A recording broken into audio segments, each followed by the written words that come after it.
انتقال زيزو للاهلي. سيبك مننا، سيبك مننا انا كاهلاوي، سيبك مني انا، سواء فرحان او زعلان ده حاجه ايه ما تخصكش، ما علينا. انا هتكلم عليك انت. في ناس زعلانه ومقهوره ان زيزو هيروح النادي الاهلي، وفي ناس من كتر ما هي فصلت وملت من الحوار بتاع كل موسم قالت لك يا عم ما يروح، انا يروح مكان ما يروح، انا مالي بيه. تمام. انا لما انت اتكلمت على زيزو ان هو هيروح النادي الاهلي، سيبك من يروح النادي الاهلي، سيبك من يروح النادي الاهلي. انت بتتكلم انا زيزو هقصر عليك المشوار وهكلمك بعقلية واحد زملكاوي، والله ما بتريق، انا هكلمك بعقلية واحد زملكاوي. لاعب بيعمل معايا حوار كل موسم، ما بيجددش 3 4 مواسم مع بعض، لازم موسم بموسم، سنة بسنة، يمضي معايا سنة بسنة. في ايه يا عم؟ ما تمضي زي زمالك، زي زمايلك 3 4 سنين. لا، ما انا عشان اصلا في كل سنة فبحب ايه ان انا اعلي السعر شوية. تمام. طيب، مشيت وراه، كبرته، خليته افضل لاعب، خليته اعظم لاعب في مصر، مش في نادي الزمالك بس، في مصر. فيوم ما يعمل كده انت ما تزعلش، ما هو انت اللي عملت كده. انا اللي عملت اللاعب، وانا اللي كبرته، وانا اللي مش عايز امشيه، وانا اللي عايز احتفظ بيه، وده عندي احسن لاعب ولازم يجدد. وفي فئة طلعت من الجمهور قالت ان احنا نديله مرتباتنا واحنا ندفع من جيوبنا، وانا اديله شقة من في العمار اللي انا فيها، واللي مش عارف ايه، والناس انا ادفع ذهبي وانا مش عارف ايه، وزيزو هيقعد وزيزو مش هيقعد، مش عارف ايه. طيب، انا مش بقلل من زيزو والله، بس انا بتكلم على حاجة عملتها، انت اللي عملتها. ان اللاعب ده مين اللي عمله؟ نادي الزمالك. مين اللي كبر اللاعب؟ جمهور نادي الزمالك. مين اللي خلاه افضل لاعب في مصر؟ جمهور نادي الزمالك.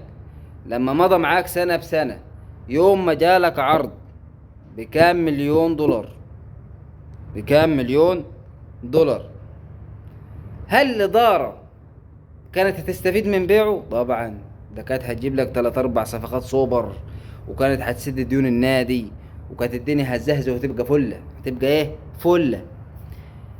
الاداره قالت لا، الجمهور هياكل دماغي، الجمهور مش هيسيبني يا عم الحاج، ده هيقوم عليا ويشتمني. انا مشيت عشان مين؟ عشان الجمهور. اللي انا عايز اوصله لك ان في الاول وفي الاخر مين السبب في الموضوع ده؟ هو الجمهور.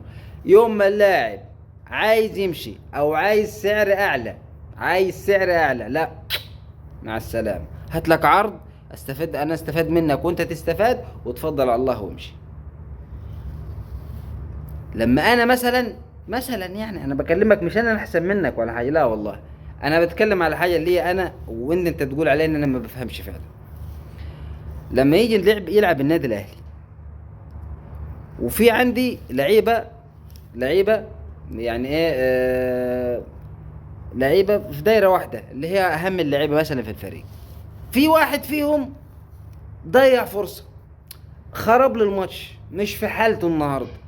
حلو، هل الجمهور بيستناه ولا بيقول لك لا معلش هتلعب الدور اللي جاي وهتقدم كرة حلوة؟ لا، ده الناس بتستلمه، انت ما لعبتش، ده ما يلعبش تاني مع انه هو غلط في مباراة واحدة، ده ما يلعبش تاني، ده انت اخرك معايا كده، ده مش عارف ايه، مع انه جاب بطولات وجاب كؤوس وجاب ولعب وزي الفل وموت نفسه في الملعب، واتنسى في لحظة من ايه؟ من غلطة.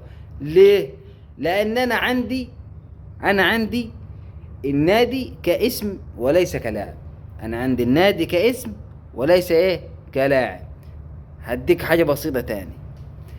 إدارة النادي الأهلي يوم ما طلع إشاعة إن في تعاقد مع إمام عاشور، مش في فئة من جمهور النادي الأهلي رفضت الموضوع وقالت لا إحنا مش عايزين إمام عاشور؟ حصل حصل، ما هي كلمة الحق تتقال إن أنا صايم. ليه؟ ليه الجمهور قال والإدارة ما مشيتش وراه؟ قال لا، يا عم الجمهور قايم علينا يا جدعان، خلاص سيبوا من الامام. يا عم استنى، احنا واثقين في قدرات امام ان هو هيخلي الجمهور يقتنع بامام وهيرجع يحبه. خلاص نتعاقد مع امام، تعالى يا امام، لو ما اعتذرتش مش هنتعاقد معاك. لا يا باشا، انا اعتذر لجمهور النادي الاهلي، والنادي الاهلي فوق دماغي، وقبلنا اعتذاره وجه زي الفل ولعب. انت رحت استلمتني انا وقلت عليا ان انت بتقول عندك مبادئ ومش عندك مبادئ والكلام ده، و...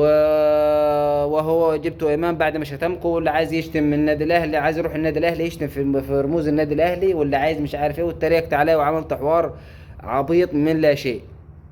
مش هو ده اللي حصل؟ انا اللي بكلمك عليه. انا في الاخر وفي الاول وفي الاخر، سواء زيزو جه النادي الاهلي او ما جاش النادي الاهلي، انا مش بقلل من قيمته، لا هو هيفرق معايا ماشي، مش ما هيفرقش. بس انا في كل المراكز اللي عندي انا كده مية مية، كاسامي لعيبه وكلاعيبه موجودين في النادي الاهلي انا كده مية مية. زيزو جه اهلا وسهلا، ما جاش مع السلامه. كده كده ايه، ما يفرقش. انا لا دعوه بزمالك ولا دعوه بحاجه، انا لا دعوه بالنادي الاهلي بتاعي بس يابا. انا هذا اللي انا بشجعه. فهمت القصه؟ سلام عليكم.